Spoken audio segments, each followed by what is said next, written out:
Assalamualaikum warahmatullahi wabarakatuh. Selamat datang kembali di channel Ronji TV. Salah satu wali dari kesembilan wali atau yang biasa dikenal dengan sebutan Wali Songo adalah Sunan Ampel. Wali adalah seseorang yang dipilih langsung oleh Allah Subhanahu wa Ta'ala berdasarkan keimanan, ketaatan, dan ketakwaan sehingga layak diangkat menjadi wali. Dalam sejarah Islam, Wali Songo merupakan penyebar awal masuk dan tersebarnya ajaran Islam di tanah Jawa dan umumnya di Nusantara. Sunan Ampel diyakini memiliki 4 karomah, salah satunya yaitu bisa menghidupkan orang mati. Karomah yang dimiliki oleh seorang wali sejatinya adalah hadiah atas kedekatannya kepada Sang Ilahi. Sunan Ampel juga diketahui tidak lepas dari karomah yang dimilikinya. Salah satu dari Wali Songo yaitu Sunan Ampel yang memiliki karomah bisa menghidupkan orang mati hingga 9 kali. Kisah tentang karomah Sunan Ampel ini begitu melegenda. Karomah Sunan Ampel yang pertama yaitu berupa ayam jago yang selalu menang dalam sebuah perlombaan sabung ayam.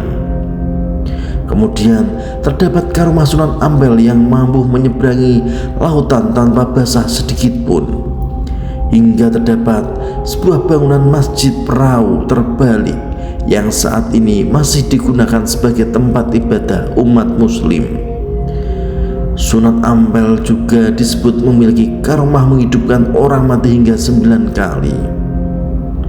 Orang tersebut yaitu marbot di Masjid Sunan Ampel bernama Mbah Soleh yang merupakan muridnya sendiri. Sunan Ampel suka melihat suasana masjid yang rapi dan bersih berkat pekerjaan Mbah Soleh tersebut. Tetapi suatu ketika Mbah Soleh meninggal. Santri lain lantas menggantinya dengan marbot masjid. Akan tetapi masjid tersebut tetap terlihat kotor karena tidak ada yang bisa membersihkan masjid seperti yang dilakukan Mbah Soleh. Seketika teringatlah Sunan Ampel dengan Mbah Soleh tersebut. Seandainya ada Mbah Soleh, pastilah masjid ini bersih. Tiba-tiba Mbah Soleh hidup lagi dan langsung membersihkan masjid hingga menjadi bersih kembali. Selang beberapa bulan, Mbah Soleh kembali meninggal dunia sehingga masjid kembali kotor. Kejadian tersebut terus berulang hingga 9 kali. Oleh karenanya makam Mbah Soleh berjumlah 9. Hal tersebut sesuai dengan hidup dan matinya Mbah Soleh yang kemudian dimakamkan di komplek Masjid Ampel. Karomah Sunan Ampel inilah yang menjadi beliau sebagai salah satu sunan yang paling disegani. Bahkan Sunan Ampel ini masih diharapkan berkahnya oleh para peziarah. Para peziarah tidak berhenti mendatangi makam Sunan Ampel untuk berdoa. Sunan Ampel atau Raden Rahmat lahir di Camba pada 1401. Ayahnya bernama Maulana Malik Ibrahim dan ibunya putri kedua Baginda Kian. Kakak sulung ibunya Dewi Sasmitra Putri Permaisuri Prabu Kertawijaya atau Brawijaya I. Raden Rahmat datang ke Jawa bersama saudara tuanya Ali Musada atau Ali Murtada dan saudara sepupunya Raden Burerah Abu Hurairah. Sebelum menetap di Tuban, dia ke Palembang, lalu ke Majapahit, dan akhirnya Gresik. Atas perintah Prabu Brawijaya, Raden Rahmat diangkat menjadi imam masjid oleh Adipati Surabaya Arya Lembu Suro dengan gelar Sunan dan kedudukan wali di Ngampel Denta. Sejak itu, Raden Rahmat lebih dikenal dengan sebutan Sunan Ampel. Kisah tentang Sunan Ampel ini begitu melegenda. Dia bahkan disebut memiliki karomah menghidupkan orang mati. Demikian cerita sosok yang kisahnya telah abadi menjadi cerita rakyat di Surabaya. Ketika itu Sunan Ampel sedang hendak berdakwah dan bertemu laki-laki Parubaya di pinggir sungai. Ia melihat laki-laki itu berusaha keras menyeberangi sungai dengan cara yang tak lazim. Laki-laki itu berlari kencang ke arah sungai. Lalu sampai di tengah sungai, orang itu tercebur dan akhirnya berenang kembali ke pinggir sungai. Sunan Ampel heran, apalagi ia menyaksikan laki-laki berusia Parubaya itu melakukannya berulang-ulang. Laki-laki yang tubuhnya basah kuyup itu lantas dihampirinya. "Maaf Kisana, saya agak heran dengan yang Kisana lakukan. Apa maksud dan tujuan Kisana berlari ke arah sungai, lalu terjatuh dan kembali ke tepi dan mengulanginya lagi? Kisana siapa? Saya melakukan ini karena saya ingin merapalkan ilmu meringankan tubuh saya sehingga saya bisa berjalan di atas air dan menyeberangi sungai ini." Sunan Ampel menanggapi dengan ramah. Ia memperkenalkan diri sebagai seorang pengembara yang kebetulan melintas. "Sudah berapa lama Kisana melakukan ini?" Pertapa itu mengaku sudah melakukan latihan selama 12 tahun dan belum berhasil. Jawaban itu membuat Sunan Ampel kaget. 12 tahun bukan waktu yang singkat. Lalu, kenapa Kisana masih mencoba lagi hal yang tidak mungkin ini? Pertapa itu merasa terganggu. Ia terusik dengan pertanyaan Sunan Ampel. "Itu bukan urusan Pak Ketua," jawabnya dengan jengkel. Pertapa itu mengatakan dulu dirinya sama sekali tidak bisa berjalan di atas air. Setelah keras berlatih selama 12 tahun, ia bisa menyeberangi sungai separuhnya. Jadi siapa bilang latihan saya ini tidak berguna? Lagi-lagi Sunan Ampel tidak menanggapi kejengkelan itu dengan sikap senada. Ia tetap memperlihatkan sikap keramahannya. "Kalau begitu, berarti Kisana masih memerlukan 12 tahun lagi untuk sampai ke seberang sungai sana," kata Sunan Ampel. Mendengar pertanyaan itu, telinga Pertapa Parubaya itu seketika memerah. Dengan suara tinggi, ia meminta Sunan Ampel tidak mencampuri urusannya. Bahkan, ia mengusir Sunan Ampel dari pinggir sungai. "Pergi sana kau orang tua, dan jangan pernah mengganggu saya lagi. Urus saja urusan Kisana sendiri.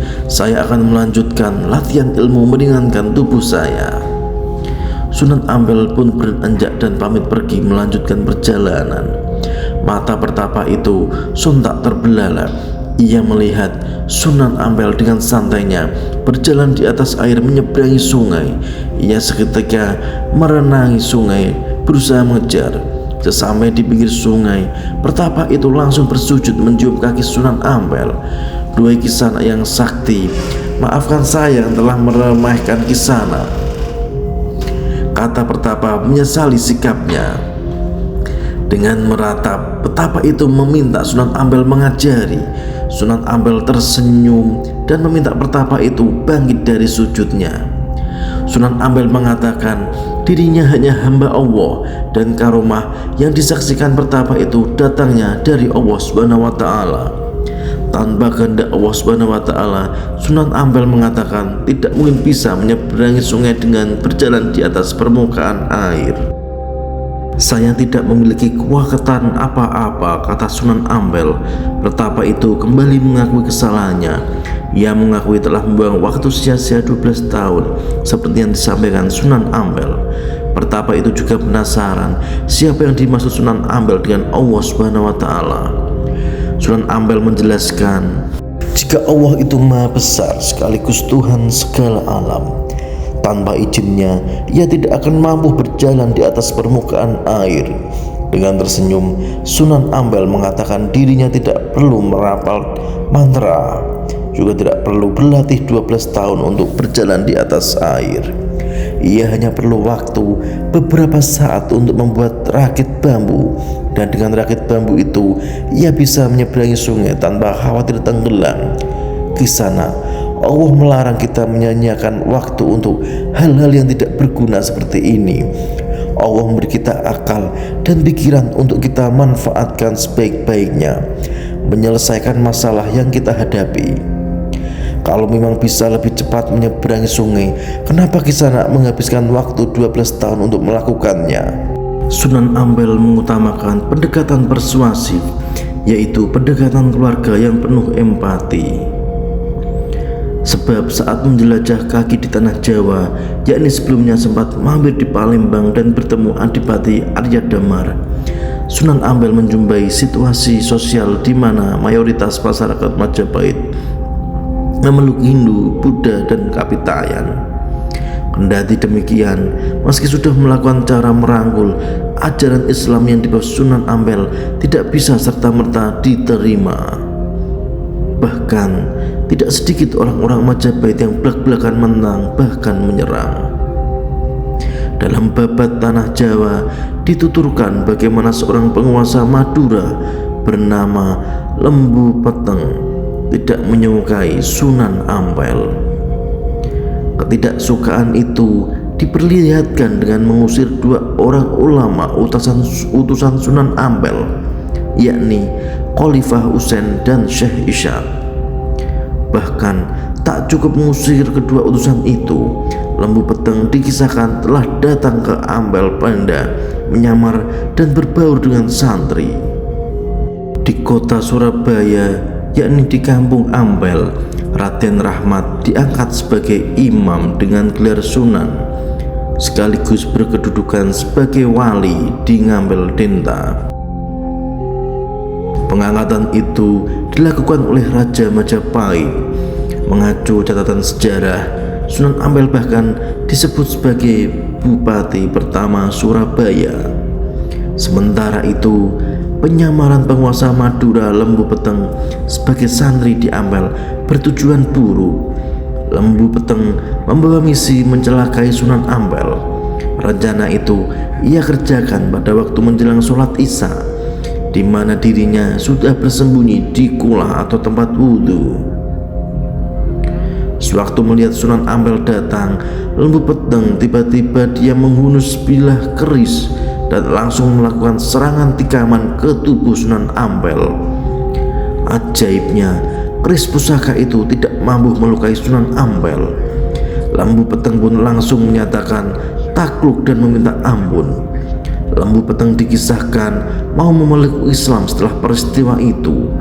Pada kisah lain diceritakan gangguan datang saat Sunan Ampel mengajarkan sholat 5 waktu.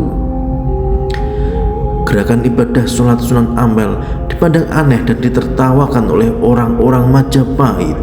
Namun Sunan Ampel menghadapi cemooh itu dengan sabar tanpa memperlihatkan kegusaran.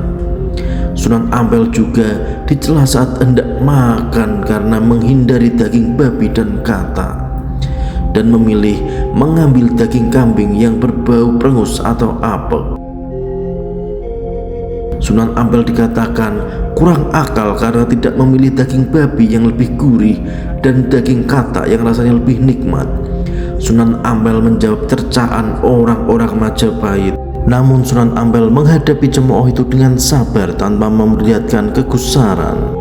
Sunan Ampel dikatakan kurang akal karena tidak memilih daging babi yang lebih gurih dan daging kata yang lebih nikmat. Sunan Ampel menjawab cercaan orang-orang Majapahit itu dengan melempar senyuman.